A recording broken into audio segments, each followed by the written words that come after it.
Hi, and you're very welcome to another episode of the Mighty Mini Podcast. In writing preparation for today's podcast and interview, I really struggled because my brain automatically filled with all the words I didn't want to say. So I didn't want to say our next guest is magical and a million other cliches. So I won't. All I'll say is I'm delighted to welcome today Keith Barry. Thank you so much for coming on the podcast.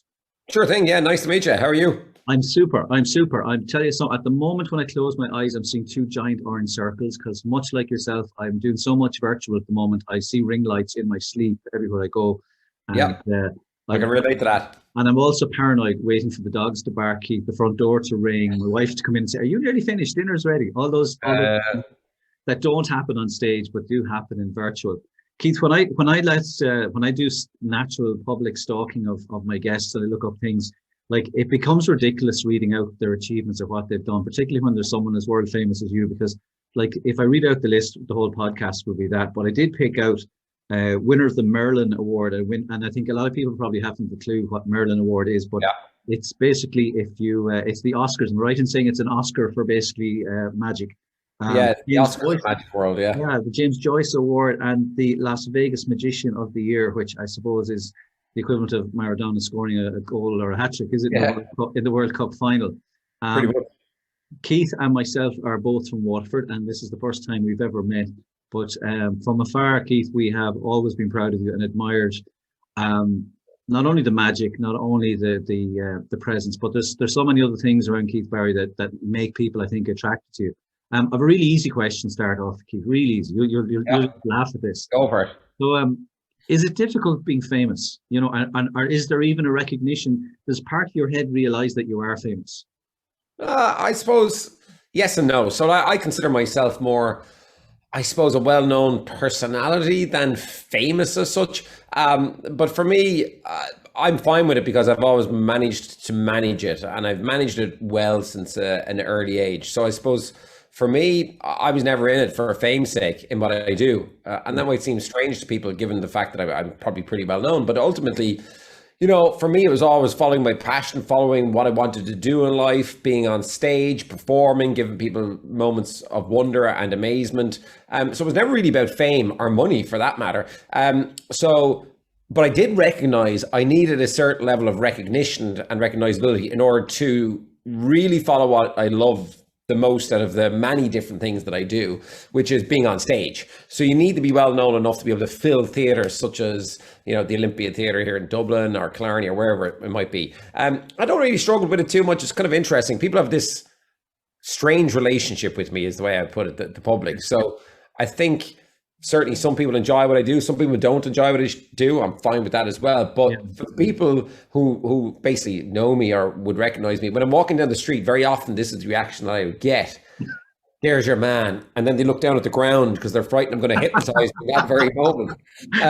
The only time I suppose it's a battle for magicians or mentalists. Like I do a lot of different things, obviously, but magic and mentalism is a big part of what I do. And you know, when people ask to see something, you know, do something, which I'm fine with. But, you know, if they ever saw a singer like Brezzy or Bono or name a singer, like they don't go, give us a song. You know, that just doesn't happen. Whereas with magic and mentalism, it does. Now, that's fine because I love it. So I always say yes. I'm always willing, and I don't need any props. Like there's this age-old saying that you always have to have your pockets full in magic. You know, I can actually just do loads of different things with the power of the mind and stuff on the spur of the moment. But with that being said, the only time that it's ever a real problem is when people have a lot of alcohol taken on board and it's late at night and they started pulling drag out of you in a bar. That can get problematic. That's the only time that it's ever problematic. But with that being said, you know, I have this thing. I shouldn't really say it on the podcast because I don't want people to know, but I'll say it and you can leave it in. Don't edit it out. I have this thing that I invented years ago called the pinky moment. And you could be on the other side of a bar or you could be with your friends or whatever. So I just came up with this on the spur of the moment, and we've used it only about 4 or 5 times. But ultimately, the pinky moment is this: if anybody sees me in the middle of a crowd doing this, right? If I just do that, if I put my pinky up in the air, so basically, then what happens is whoever's in my company at that moment in time, we all know that there's actually a serious problem now, right? We got to get out of there. So what happens is I love what I call pattern interrupts. So instead of getting into an argy-bargy with people who might be pulling our dragon out of me or whatever, basically whoever's in my company at that moment, they all just come along. We all link pinkies. So it looks really weird and bizarre. And then we just walk out of the bar with our pinkies linked, but we don't say a word. We don't say anything to each other. We just know that's the pull the shoot moment. That's we got to go. Let's go. And we've done it a couple of times, and it's so bizarre, people's reactions to it, because they could be like, getting really aggressive or just like loudy and leery and whatever. Yeah. And when they see this pinky thing happen, they just stop, and it's a complete pattern interrupt for them. And they're like, "What's going on? What are they doing? What's this pinky thing?" And then we just get out the front door and we wander down the street or whatever. So they're the only moments that are kind of problematic. But look, I don't mind that at all. The fame thing. I wouldn't want to be mega famous, by the way. It's not something I would enjoy. I don't think, My wife has a terrible problem, Keith, because in Waterford, particularly because I've been teaching 30 years, and then with the podcast, and then with my adventures with my washing machine, like there's someone that's rarely that I don't know someone or someone would recognize me, but she has a safe word. So we're talking, and again, it's our pinky moment. So she'll say to me, that roast should be done in about 20 minutes, which basically means shut up, walk on. I've had enough of this, you making small talk and trying to be nice to people. But I spoke with, I was on Jarlath O'Regan on his Irishman Abroad podcast. And Jarlath said exactly what you said. He said sometimes like it's tiring. He finds it that, like he could be absolutely anywhere, at the bus stop, in the chipper, and someone says, do something, make me laugh now, He said it doesn't always work like that. So a weird story came back to mind, Keith, this morning when I was reading over notes for today. There was lots of stuff on social media about you and lots of stuff in the media, but something came back to me. I think it's old age. I had a flashback. So I'm in Woodlands. I'm in the jacuzzi. And it was a time when with John Flynn, my uncle. But anyway, continue. He's always in the jacuzzi in the Woodlands. This is the problem with interviewing mentalists, because they already know what you're going to say. So I was in the jacuzzi, and this is a long time ago. And at the time I was drinking pretty heavily. So to pacify my wife, I went to the gym, but basically, like a lot of guys up there, we sat in the jacuzzi and the sauna and talked for Ireland. And I met this man, and we're talking about our kids, and we're talking about our, families. And this man told me that he had a nephew, and he was so full of ideas and energy, and he does a lot of magic tricks. And he told me that one day he was going to be fantastic. He was just going to be a legend in the world of magic. And I listened politely, and I can remember vaguely thinking, like, come on, who makes a living from magic? Yeah. And you're right. Yeah, it was your uncle. If your autobiography, when the third version when it's been written, I think it should be called from Water Park to Vegas or Water Park to Hollywood. Yeah. Do you ever reflect on, like, coming out the front gates of Water Park and waiting for a lift home with your mom or dad, or getting the bus up the Dunmore Road to, hang around with Ellen DeGeneres or being on MTV? Like, does it ever blow your mind that that's the journey that you've been on? Yeah, I still pinch myself. So I would like to think I've never lost the run of myself, even when I've been headlining in Vegas and stuff like that. I think it's important to surround yourself with people who keep you grounded. With that being said, I think a lot of it comes from your family. Like, when you said my mum, my dad, my mum always very careful to tell me, I'm not your mom, I'm your mum. So it's my mum and dad for me. So but anyway, so I mean, they kept me very grounded, and like that, they were like, look, magic is great as a hobby, but you just don't know if you're going to make a living out of it, so you got to go to college. And I didn't really fight that. I was like, okay, I'll go to college then. So I went to college for 4 years in Galway and became a cosmetic scientist. So a lot of people don't know that about me. I'm a cosmetic scientist by trade, which basically means I used to invent women's makeup for Oriflame, which is a Swedish cosmetics company. But then that was in Dublin. So I was doing a lot of magic on the side when I was in Dublin, a lot of mentalism, a lot of hypnosis on the side. And then after 2.5 years of being a cosmetic scientist, that's when I jumped into it full time. But when I look back and when I reflect on the journey, because I am a person, I don't live by any regrets. I always love to learn from my previous experiences. So I do reflect quite a bit on my experiences. And look, for me, it all started at a very young age, 5 years with a Paul Daniels magic set. That's not up on my Wikipedia page. I need to figure out I don't know anything about Wikipedia. I need to figure out how to get in there, edit it and whatever, because they say I started when I was 14, which is partly true. I bought a great book of magic when I was 14, but I got my first Paul Daniels magic set when I was 5. So that's the first kind of living memory of magic, if you like. So to come from that all the way to where I am now, where I do a lot of different things, not just magic or mentalism. Yeah, it's kind of interesting. But like, again, I just pinch myself and I'm very grateful for the journey. But it's like the moment we're in now, right? So I know you'll probably post this up on LinkedIn and stuff, and it's interesting to me. Like I didn't really focus or zone in on LinkedIn until the pandemic hit. Yeah. I wasn't really very active on there, but people say to me, "Oh, you're very lucky," because my business ultimately grew last year and is growing this year because I'm now presenting and performing online pretty much on a daily basis. But people say to me, "Oh, you're very lucky." And I've gotten to stay. I used to, like, even a few weeks ago, I was like, yeah. And then I've actually started to flip that in my head. I'm actually telling people when they say that to me now, like, no, I'm not lucky.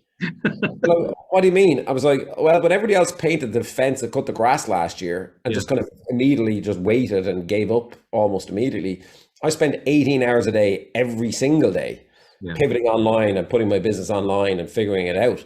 So there's nothing to do with luck. And I don't say that in any way facetiously. I say that in the hope that somebody maybe listening to this podcast or looking at this podcast actually stops for a moment and goes, okay, what would happen if I put in 18 hours work starting tomorrow into my mindset, into my business, into self-development? What would happen 6 months from now if I committed 18 hours a day? And people would say, I don't have time, I can't do 18 hours a day. Now, look, when I say 18 hours a day, I include in that part of what I do for, for my job is, escapology and stuff. So I include, going to the gym as part of my business, right? And then, of course, look, I take an hour with the kids or whatever a day. So maybe it's not a full 18 hours. But what I mean is every waking moment, besides making enough time for my health and my family, that's it. It's work. There's no Netflix. There's no golf. There's no fishing. There's nothing. It's all in for that period of time. Now, I've relaxed back on that now, thankfully, and I can chill out. I was fishing 2 days earlier this week. I'm going to sneak away again tomorrow fishing. So yeah, but like to get back to your original question, look, I pinch myself every day and I express gratitude every day for where I am right now. And look, I still have huge ambitions. I'm not exactly, I never get content with where I am, but I don't think any kind of successful individual does. I think you need to still have that hunger and desire to move forward always, Yeah, I find a lot of that reassuring, and I hear a lot of myself in that. Like, I mean, I'm probably, unfortunately, very well known for the washing machine, carrying it up Kilimanjaro or Belfast to Waterford, but I'm equally well known for talking about mental health and alcoholism. But the strange thing about being an alcoholic is, that for years I was very embarrassed, and to be honest, it was going to kill me, But that weakness, that ability to focus in on something and become obsessed with alcohol, which I was, like I was drinking 4 bottles of whiskey a week. I was drinking my Friday night drink watching the old Celtic League was a pint glass of vodka and a bottle of Benylin on top of it. That's how, but yet I was in work suited and booted. But that ability to obsess and focus on something, I can now do that for a podcast. I can do that for my book. I can do that for whatever it is. And it's funny, I work with a lot of companies similar to yourself, Keith, and I hear people they're always craving this key to success. And I think in modern society, the way it's add water, instant coffee, press 2 buttons on your phone, you've got a friend, delete, you've got rid of a friend. Like technology is wonderful, but what I tell people, there's that, like you were saying, that element of good luck, it's a myth, it's a pain in the ass, it's hard work, it's slogging, it's that ability to just to keep at it, persistent, consistent effort. With the washing machine, I think you like this. So I promised myself that when I started training to carry my washing machine, that I would do 10 push-ups every time I went to the toilet. I do 10 push-ups every time I washed my hands. The first year I trained for the washing machine adventures, I did 32,000 push-ups, excluding gym sessions. Yeah. I turned into a human gorilla. Those bad photoshops where you have this old man's head and then a porn star body underneath. It was a total mismatch because of persistent, consistent effort. I was just thinking too as well, Keith. Myself and my wife, I was being tortured in the MGM, walking around malls and restaurants. My wife, we were in Vegas, and we walked past the entrance to one of the theaters, and this guy said, "Hey, are you Irish?" And I was a little bit dismayed because the way you can tell Irish people, we have googly heads and we have a particular way of dressing. You can be, I remember as a kid being in mass or church in France and camping holidays, and you look across and you go, they're Irish. They're all sunburned. They're all wearing pennies. But this guy said, "Are you Irish?" And I was a bit dismayed because I thought I had totally blended into American culture. And I said, "Yeah, I am." And he said, Keith's playing here tonight. And if there are any Irish people, you're more than welcome to come along. Did you know that, or was that? Of course I did. I sent out molds every night to get people in to talk about the show because look, we were always at about 70% capacity paid. But then I always wanted 100%. So I used to have these guys go out and girls go out and go, look, if you hear any Irish accents or see a Paddy, just give them a discounted ticket or give them a free ticket. So ultimately, I hope you came to the show, did you? We did. We went to that, and we went to Ca, which was incredible in the MGM, and probably the lowest budget, but the best entertainment. I just loved them anyway. The Blue Man Group, I just thought it was it's brilliant. Yeah, so different. I used to share the theater with the Blue Man groups. The Blue Man would be on before me, and then I'd go on after them. And look, I love Vegas. Myself and my wife, Marie, we go out there once a year if we can. Sometimes twice a year. Sometimes I get to go out for work for corporate events and stuff, which is great. I was out there about 2 years ago. I was out there for a corporate event for the American ATM Association. Never knew such thing even existed, but they gave me a business class, and I did a 1 hour performance for them and stayed 3 days in Vegas. So I love it, And that leads me very, very smoothly to the next question. Is it an advantage? Do you find it's an advantage being Irish? Like when I'm working in America, sometimes it nearly confuses me, or it sort of, I feel guilty about it because like I was in Baltimore there at a conference just before lockdown, and I walked out on stage and I said, hello, how are you? Good morning. And like I had people all day going, oh my God, your accent, say that again. And I said, good morning. And they said, oh my God, you Irish guys, you're so funny. Your accent is amazing. And I was like, I said to this woman, I said, I didn't have an accent on the plane this morning. It only happened when I got off the plane. I said, it sounded different, Is it an advantage being Irish as an entertainer, do you think? I think so. Yeah, I'm not going to deny that. I think certainly in America, I think the accent helps. I definitely don't think it hurts. But for me, anything that helps you stand out, right, is always an advantage. So, in my world, I mean, like I'm in a couple of different worlds. So, in the speaking world, a lot of people probably don't know this about me. I've been in the speaking world for probably 15 years now, but I just kind of did it quietly behind the scenes for a long time. Yeah. So I would talk at the Cannes Lions Festival of Creativity, or, any amount of tech conferences around the world in Hong Kong or wherever it is, right? And ultimately in the speaking world, you are two things. You're your voice and your content. And for me, this sounds terrible, but I'm going to say it openly because, I haven't talked about this to a huge extent, but you might relate to this because I've noticed something about you. Your voice is not a flat Waterford accent, and neither is mine. And I used to have a flat Waterford accent, and I'm going to apologize to the Waterford people out there. I'm from Waterford. I love Waterford. I was there 2 days this week fishing.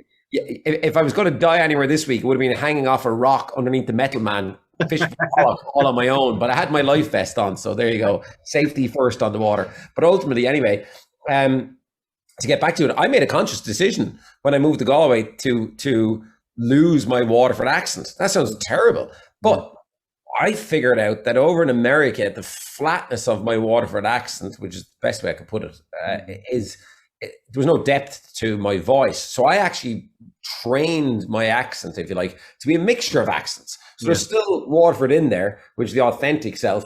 Then Galway, I was there for 4 years. So there's some Galway in there, some Dublin in there as well, because I've lived in Dublin for the best part of 20 years now. So you are your voice.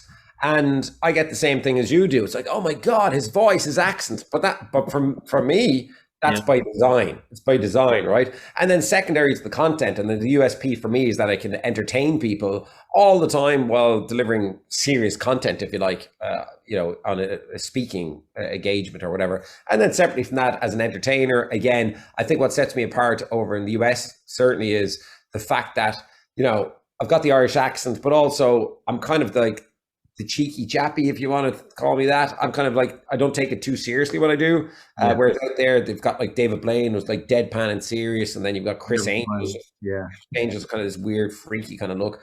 So I'm kind of the guy next door that you want to have a beer with, but you're kind of nervous. And that's, again, by design. You know what I mean?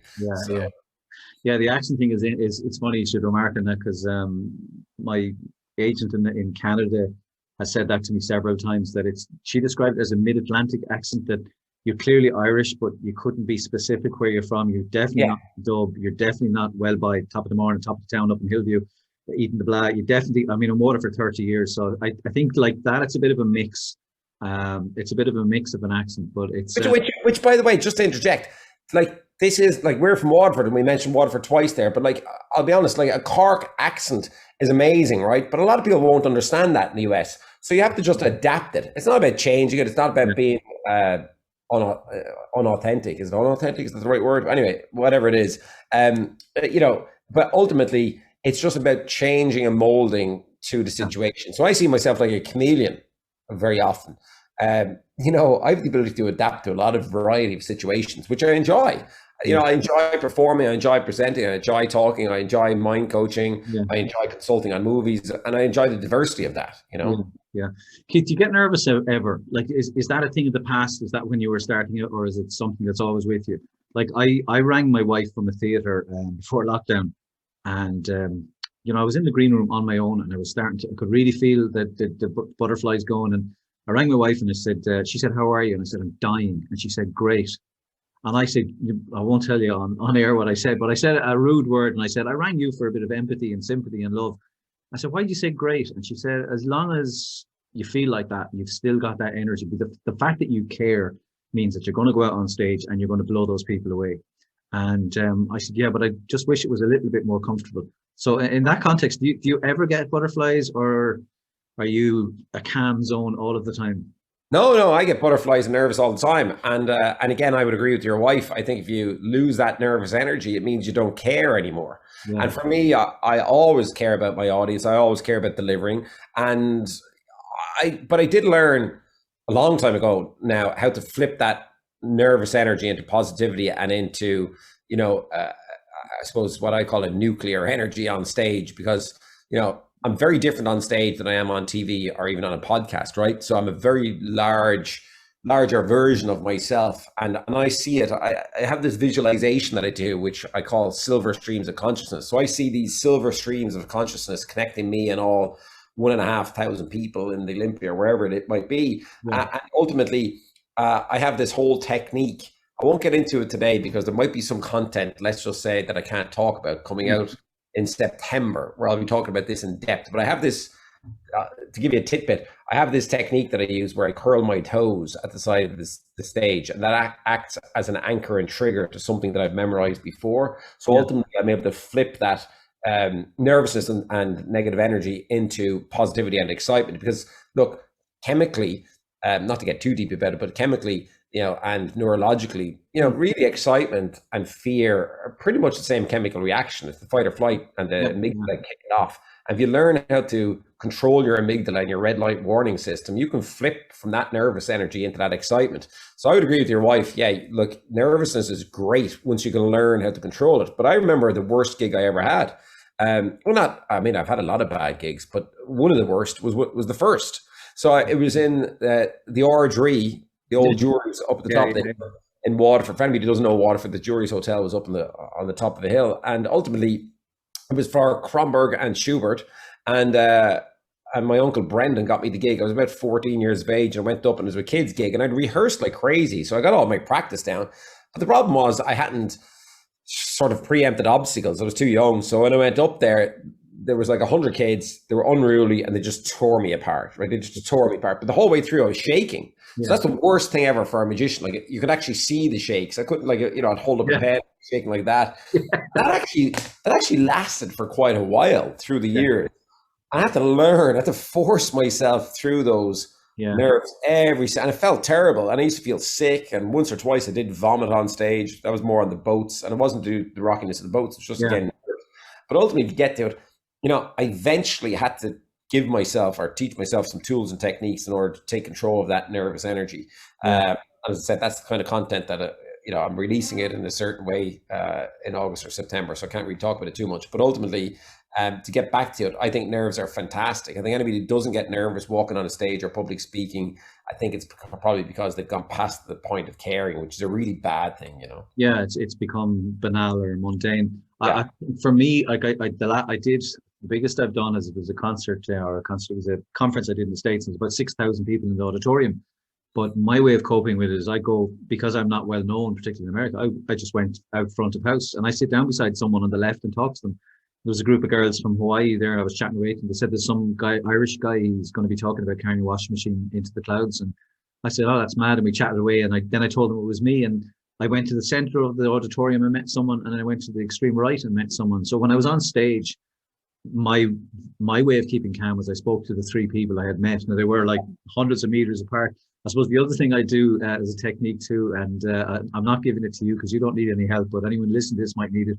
But you know the way I often find before I go on stage, I think, oh my God, they can see the sweat patch, or oh my God, I'm going to faint, or I've forgotten my lines, or the IT is going to die. And what I tend to do is, in my right hand, I imagine the negatives that could happen, but then I let my mind race. I actually stack as many negatives as possible. So nuclear war, ceiling collapses, there's a fire building, everything possible. And I find when I get, the stack starts piling, I reach a point where my brain goes, that's never going to happen. Calm yourself. But equally so, I imagine all the good things on my other hand. So, somebody might like something, hire me for an event, or somebody might buy my book, or blah, blah, blah. But I stack up the two hands. And then just before I go on stage, I close my hand, a bit like your toes. I squeeze my hand on all the good outcomes, and I go, that's what I'm going to do. That's what's going to happen, But I did have one in the States where I was backstage and I was doing that. I was, thinking to myself, good stuff, bad stuff. And before I went down, I went, here's the good stuff. And I walked on stage, and there was a meet and greet afterwards. And this lady came over to me and she goes, are there many other Muslims like you in Ireland? And I thought it was the beard. She said, oh, I saw you back. From a distance, she saw me. It looked like I was in prayer, And I explained to her, I said, no, it's just a technique I use to calm myself before I go. And she, oh my God, that's wonderful. That's so good. That's so good. But I mean, I think people need to understand, by shifting the picture in your head, which is really what you're doing there, we all have the ability to change what's going on inside our head in the moment, right there and then. Like, I've done some crazy stuff in the past as a hypnotist with people who've got like fear of dogs for 20 years, and they don't like, a lot of people don't understand, right? Yeah.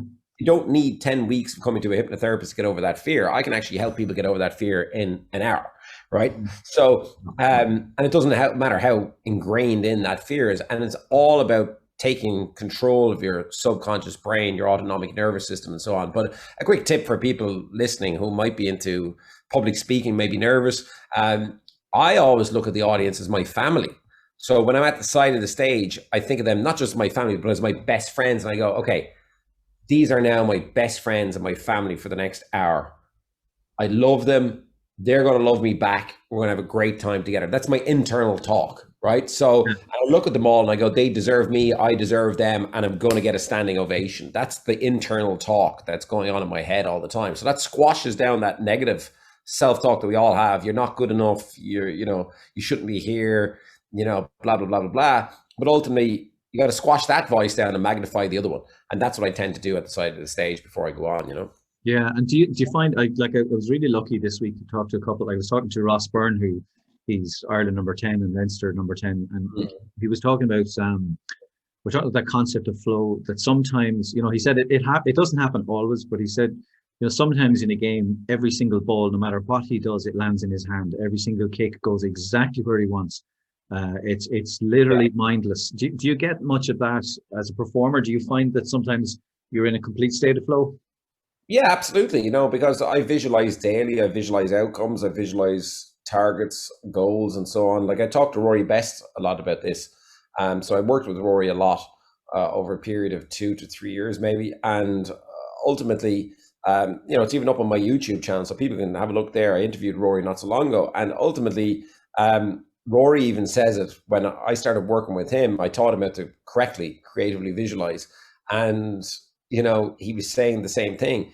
He was seeing plays, he was seeing catches and throws. And then he was saying to me, after certain matches, every catch and throw that he visualized came to fruition, which sounds like the law of attraction, which I kind of am critical of, if you like. Yeah. But I see, here's what I think. I think with correct creative visualization done properly, coupled with massive action, you're guaranteed success. So if you think about what you do guaranteed, now that seems like a very simplistic statement, but if you think about what you do guaranteed, there's very little that you do guaranteed. But if you know your why, you know your purpose, and then if you ultimately, after that, define, what your actions are that you need to take, coupled with creative visualization, you're guaranteed success. And a lot of people will question that statement, but I'll say to them, you're looking at the evidence. So everything that I creatively visualized at the start of the pandemic has come true. Everything that I created, but that's not because I sat here, like with your analogy, with my hands out, like hope that's going to happen and land into my hands, right? It's that creative. Yeah, well, I have my whiteboard here. I'll flash it to you. I don't want everybody seeing exactly what's written on it. there's my whiteboard. Yeah. So people will pause it and try and zoom in on it. But it won't make any sense of it, by the way. But ultimately, like I've got my goals, I got everything up there, and I live by that whiteboard. Like every day, I wipe stuff off and I put stuff up on it, and I creatively visualize. And I would say to people listening to this, they can all do the same. Yeah, yeah. I totally believe in that, in the ability to visualize and the ability. I suppose for me too, I see, back to what you were saying earlier about, I have an expression I use: immediate and bloody action. So, when someone says, I must get rid of that shed, go out now, take a hammer, crash it, it's in pieces. Now you've no choice, do something about it, And I think that ability just to make the jump, and then to obsess, to plan, to put in that effort makes a massive difference. You're a really busy guy, Keith, and professionally, you clearly love what you do. But anyone who goes looking for material about you online will constantly come back to the fact that you're involved in loads and loads of charities. And I was talking to Trish Quinn from Waterford the other day. She was singing your praises about your involvement with Share a Wish. Why do you feel the need to be involved in so many charities? It'd be very easy just to have your lovely secretary saying, "Oh, Keith's booked up at the moment." Why do you still put out time for different charities? And it's not a recent thing. Like, you have a long record going back through all sorts of different charities. What do you find you get from it? Well, I try and do a lot of my charity work quietly, if you like, right? Yeah. So I'm not looking for any recognition or anything but some of them require public work. That's why they want me there, right? And for me, again, it's just about giving back and that sense of not always being on the take. And even now, just a few minutes ago, I made a couple of videos for different people in different situations, and they're just kind of quick get well soon videos or whatever they might be. But ultimately, to get, I just think sometimes we get so caught up in the world. I think a lot of people are quite selfish. They're on the take all the time, and they're never willing to give back. And like, I work with a lot of companies such as yourself, and sometimes I can tell whether a company is going to succeed or not just by a gallery view in Zoom. Now that's crazy to me that I can do that. But like, for example, last May, I dealt with a couple of companies, and I wrote it down on my whiteboard. Gone within 6 months, successful within 6 months. all of them came true. Yeah. And I said it to the CEOs. I said, "Here's your problem," right? So I addressed it. And any of the CEOs that actually took what I said on board, their companies did shift and change.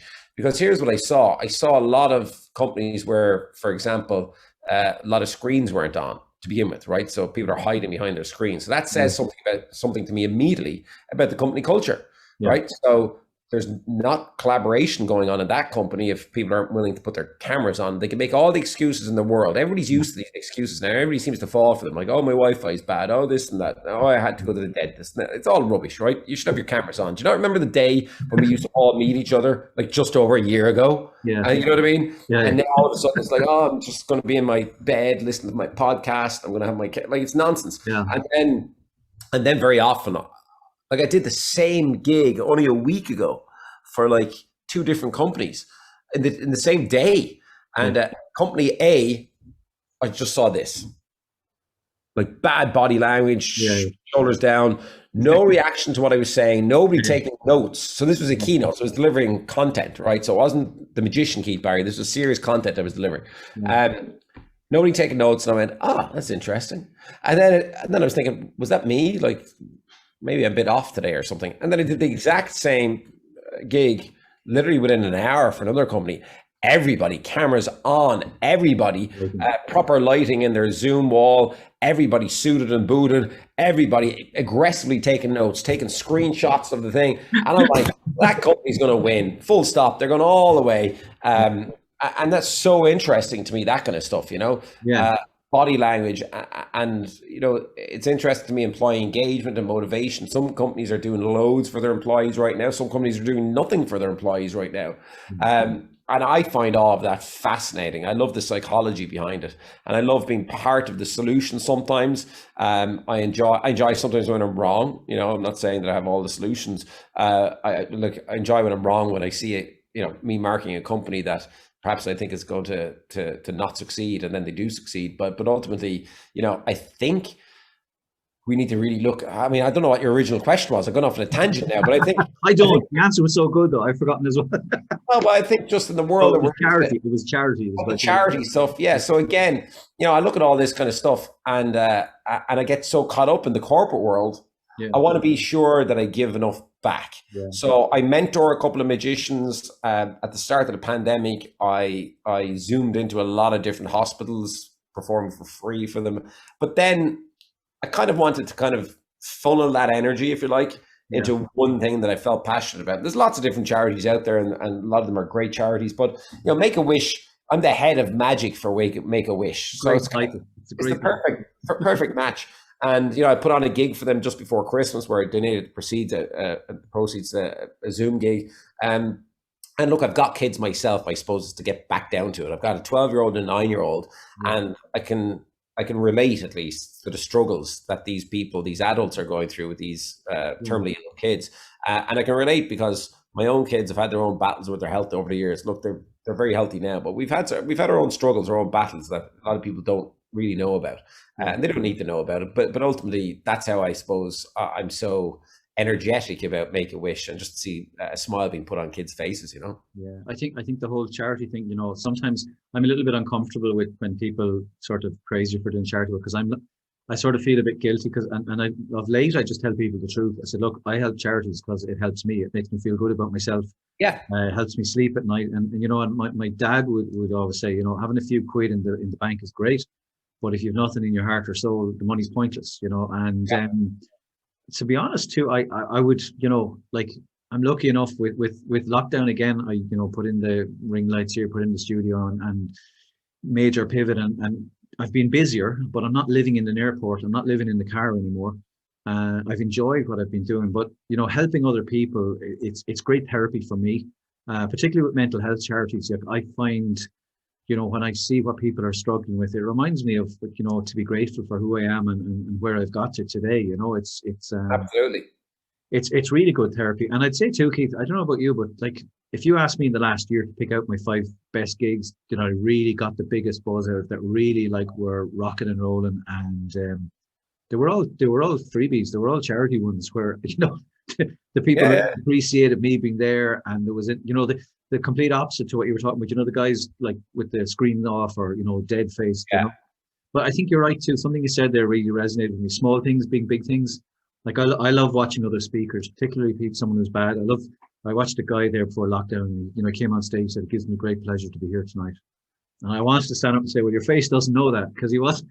So I give talks like you do, right? And depending on what I'm talking about, because I talk about a lot of different things, depending on what companies, corporations need.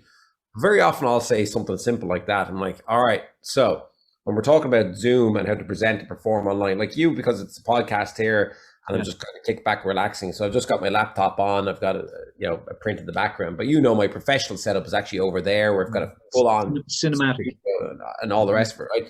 But ultimately, to get back to it, one of my presentations starts with body language and how to read body language. So I have this whole presentation on how you can read micro expressions. So in other words, how to know what's going on inside somebody's head without them saying a single word, right? Yeah. So how to really read micro expressions. So there's a lot of books being written on it, but a lot of it is just based on hearsay. Whereas because I'm on stage all the time and really trying to read people's body language, I can actually do that, right? So I impart this knowledge. But I start with, when you're on a Zoom presentation, start by smiling. And I can see the reaction. Like, really, are we paying this guy to tell us to smile? And I'm like, and then I look at them all and go, look at you all. No one right now is smiling. No one's, it's like this deadpan stuff. And it's so intriguing to me that the amount of Zoom meetings I've had with, CEOs, CMOs, whatever it is. And I go, they would say to me, how are you? And it's like at the start of this conversation, you said super. Now, whether or not you feel super is relevant, because I know you're the type of person that will say super every single time. So every single time that I come on that virtual, it doesn't matter if I'm tired, if I'm hungover, I still drink, and I love to have a drink. I don't think I'm an alcoholic, but I certainly like to have a drink at the weekend. And so I love to go on there, whether I'm tired or hungover or whatever it is, and I always say I'm fantastic. Right. And they're like, how are you? And I'm like, when I say back, how are you? And they go, yeah, okay.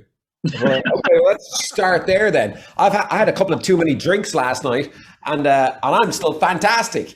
And so it's like it's so weird to me that people don't understand. Start with the basics. It's like what we said Yeah, earlier on about time. You know, on average, people watching and listening to this will spend 13 and a half hours per week digitally distracted during business time. yeah, Like, think about that. 13 and a half hours during a 40-hour working week. yeah, So that's over a quarter digitally distracted. So in other words, on Spotify, on their music, on their social media, on Sky News, on this and that and the other. Imagine how productive you could be with you grab that time back. So they're simple concepts, but the simple concepts are actually the best concepts, I find. I mean, I can get into the neurology of the brain with you. I can talk to the cows come home about science because I'm a scientist, right? None of that matters. What matters is start with the basics, get the foundation right of how you present yourself in public, how you present online and whatnot, you know. People like I mean, you're the expert in tells, but you know, I was working with I better not say who I'll get in trouble, but I was working with a fairly well-known football team. We'll call them a sporting team, and so I went in, set my laptop up, and all the rest, and you know, the big noises were there at the front, and then the team members arrived in. I hadn't met them before, you know, and I really didn't know their names or their face or anything. But based on where they sat in the room and based on their punctuality, I said I would predict who were starters on the team, who were substitutes, who were disgruntled and about to leave. And they sort of afterwards at the meet and greet, they said to me, you got planted information. And I said, no, I didn't know any of you. I said, but your team captain was first in the room. He came up to the front of the room. He shook my hand. He said, you're very welcome, Enda. He sat front and center. And the first thing he did was took out a notebook and a pen. And I said, your third reserve goalkeeper, he wandered in at the back. His shoelaces were open. He barely sat. He fell into the seat and he endured my presentation. He didn't get anything from it because he had already made his mind up before he came in, you know? Okay, so I have to stop you there because this is important. So I dealt with a very well-known hurling team a couple of years back. They brought me in to work with them, not just give a talk, do a couple of workshops and work one-on-one with individuals. I met them in a hotel. I won't say what hotel. So I met them in a hotel, and this is a team that hasn't won like the All Ireland in like years and years and years, right? So I walked in and started my presentation, and I could see a couple of these hurlers like kind of kicking each other under the seats and giggling and stuff like that. And I immediately recognized there and then, I'm going to go through this process anyway because I was being paid to be there. So I thought I'll go through the process anyway, but I know that this is not going to work. I know that it's not going to work. But here's the crazy thing for me. And like, even at that age, even at that level, I would expect them to absorb like sponges. Yeah. Anything that'll give them the edge. Yeah, yeah. You know, when you flip that over into, for example, rugby players. So I've worked with a lot of rugby players over the years. They're ready. They're primed. They can't wait to absorb as much. So that's not knocking hurling, but I'm just giving you the difference between two different teams, two different mindsets of people who are willing to improve versus people who are just like, whatever, you know, I'll watch this, but I'm not really into it. But actually, for me, I'm infinitely curious about the world. I love to learn, and look, I'm an open-minded skeptic. So I am a skeptic, but I'm an open-minded skeptic. So I examine things from a scientific evaluation, and then I'll make my own decision based on whatever way I evaluate it. But I'm open-minded to listening to everybody and having conversations and debates and so on. But yeah, so it's just interesting to me, like what you're saying there about two different people with two different attitudes. You know, if I'm listening to you in one of your talks, I'm just looking for one thing that I can use in my life. That's it. I'm not looking for 100 things in your hour of presentation, but I am curious. I'm curious to find out, all right, will I climb Kilimanjaro in my underpants with Wim Hof because you did it? You did it with a washing machine. Wouldn't recommend it. I will never ever go back to altitude as long as I live, you know. But you know, speaking of adventures, you know, we were coming down. We were going up Kilimanjaro at one stage, and you know, I was very sick, and the washing machine was heavy. I was really ill, and my hands were like completely muddy, bloody, messy. And I turned to one of the Tanzanians who was with me, and you know, they had such brilliant life attitude. And I looked at my fingernails. I said to this guy, I said, "Jesus, what the hell is that under my nails?" And he had a look at my fingers, and he said, Ah, yeah, he said, that's adventure. And his mind was just focused. And we were all, we were quite a few Waterford people and people from all over Ireland struggling to get up this mountain with this nutcase with his washing machine. And I said to him one day, I said, Emmanuel, like, how many times have you climbed the mountain this year? He said, 15. And here were we, like, on our life-changing moment. And I said, how the hell do you go? How do you do it 15 times in a row? And he said, it's easy. I love my children. I got up every morning and went up that mountain, rapidly, and had no problem doing it, Keith. I've had, so I've spoken to the last 2 weeks, I spoke to 3 Waterford people, and I'm just coincidentally looking. I looked at an interview you did. You had a cup of tea with Tip FM, if you can remember that interview about 5 years ago. Hardly. Do you remember? Yes, I can. Do you remember what you said? Do you remember what you said your favorite movie was? Can you still tell me now off the cuff? I have a few. Well, The Shawshank Redemption would be one of them. That was your answer on a cup of tea on Tip FM. Coincidentally, I've had 3 very famous Waterford people on the last few days, and all of them have said their favorite movie was Shawshank Redemption. There you go. And I had Derek McGrath on this morning, and I hope he can listen to the podcast, because he's so much more than hurling and the public. He's a very, very intelligent guy. He's studying a master's in psychology at the moment, in sports psychology, but his take on the Shawshank Redemption was just fantastic. He was particularly talking about Andy crawling through the sewer pipe and covered in crap, but when you come out the other end of life, that, the crap was washed off and he stood up a free man, and, what for you, what do you love about the movie? What resonates with you in Shawshank? Do you know what? It's the type of movie I rewatch once every 10 years, and you just reminded me I must rewatch it. But I think it was really my first, I suppose my first experience watching Morgan Freeman, for starters. And I think it's just the acting. The acting was just phenomenal in The Shawshank Redemption, and just that storyline, of despair and just that whole metaphorical entrapment and breaking free and all that. I just loved every moment of it. And then of course I got to meet Morgan Freeman on Now You See Me Too, which was just phenomenal when I met him, because he challenged me to hack his brain the first time I ever met him. And I'm not going to try and take off his voice, but you can imagine Morgan Freeman in his own voice saying, I challenge you to read my mind. Yeah. That freaked me out. When you go back to being nervous, I mean, I got really nervous because, like I explained to him, I don't really read minds. I read body language. You still did it, right? Yeah, and it's not instant. It's going to take a bit of time. He's like, I've got time, boy. So anyway, I did this whole thing. It takes about 7 minutes. I went through this process. And I told him ultimately about a childhood friend of his called Boo Boo that he hadn't even thought about in 60 or 65 years. And he literally lost his mind. He just started screaming, unfucking believable, unfucking believable. And I was like, oh my God, is somebody capturing this? So actually, John Chu, the director, there was no cameras on, but he was taking photographs of the whole thing. So my favorite photograph in the world, which I have framed in my office inside the house, is of me right at the moment hacking into Morgan Freeman's mind. And that's a very special photograph and a very special moment to me. So, that then looping back to the Shawshank Redemption is a lovely circle for me, Yeah, I think you've, like we were talking at the start about, having roots and having sense of place and, coming from Ireland, coming from Waterford. But I think the funniest photograph that I could find of you online is yourself and Woody in the Forum with 2 pints of Guinness, playing bingo in an empty bingo hall.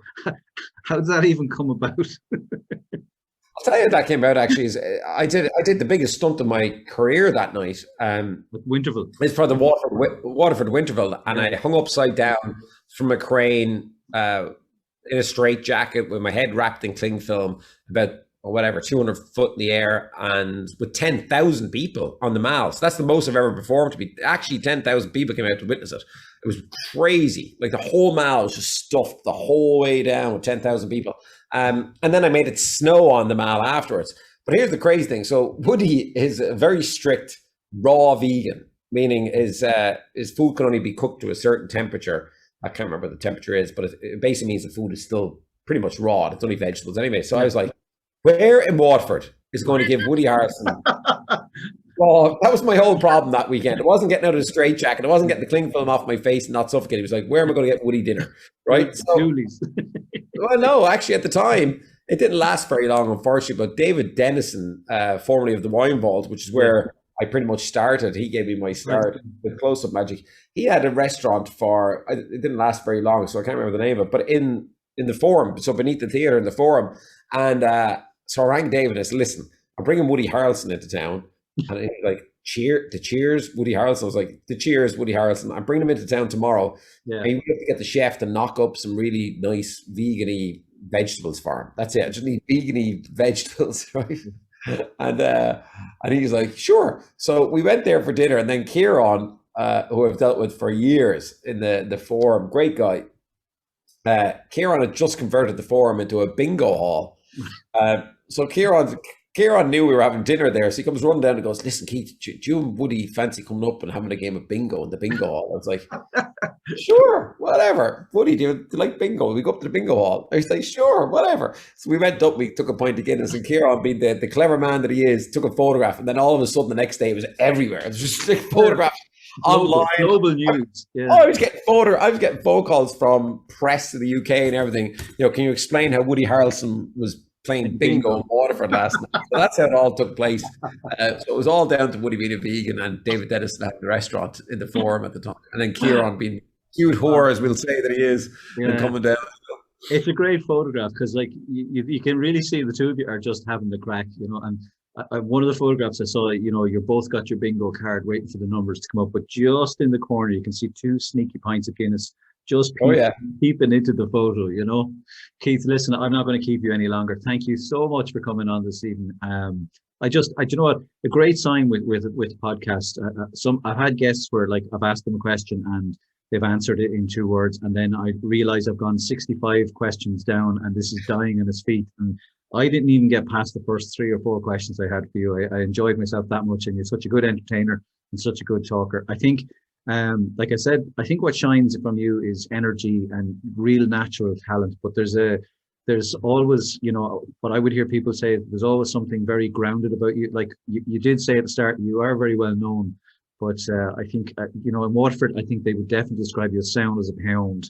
I still have a plan. I go down there, as I said, every week fishing. Here, before we go, I got to write something down here real quick, okay? I think this will be for you, so I'll just grab my Sharpie. I wasn't even going to ask, right? Because my daughter said to me, Are you going to ask Keith to do something? I said, it's a podcast. I'm not going to do something. And then I forgot it's on video.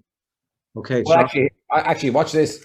Here, like this is brand new now. Look, I've written a word. I've written a word on this card here. Yeah. Any idea? Okay. Do you know, honestly, what word is on the card that I've written down? Do you know? It's not the slightest, and my brain is already racing to a word that you couldn't possibly get. No. Without guessing, do you know what word is here? Not a chance. No. No? You're correct. No, you got it right. No. Amazing. How did you do that? So hang on. But all jokes aside, I've written down, I haven't finished it off yet, so let me just finish it off. So I'll show you what I've written down to start with.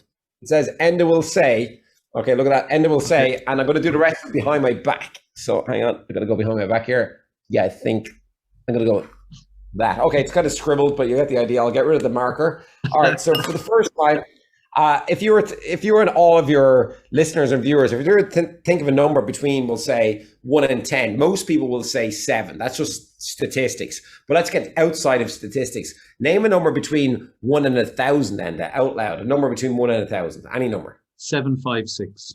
Now, why did you go with 756? Completely random, I think. No, it's because I wanted you to go for 756. No. Enda will say 756. That's what I wanted you to say. That actually physically hurts. I have seen so many people, down to the years where you do that to on TV and they're shocked, and I'm going, that's a set. I am absolutely properly shocked. I'll be sitting here for 10 minutes after we finish this podcast going, how did he get 756? How the hell did you get 756? Well, I didn't get it. I put it inside your head. Keith, listen, thank you so much, and no I'm looking forward to seeing you live in Waterford. I presume there's another show coming soon on its way. I know you've got a book on its way. I know anyone know who goes to see you in Woodlands or in the Olympia or whatever it is, they come out completely shocked and entertained, and that's what it should be about. Thank you so much for coming on. Sure thing. Thanks. Yeah, hopefully back in the Woodlands and back live January, February, March 2022. That's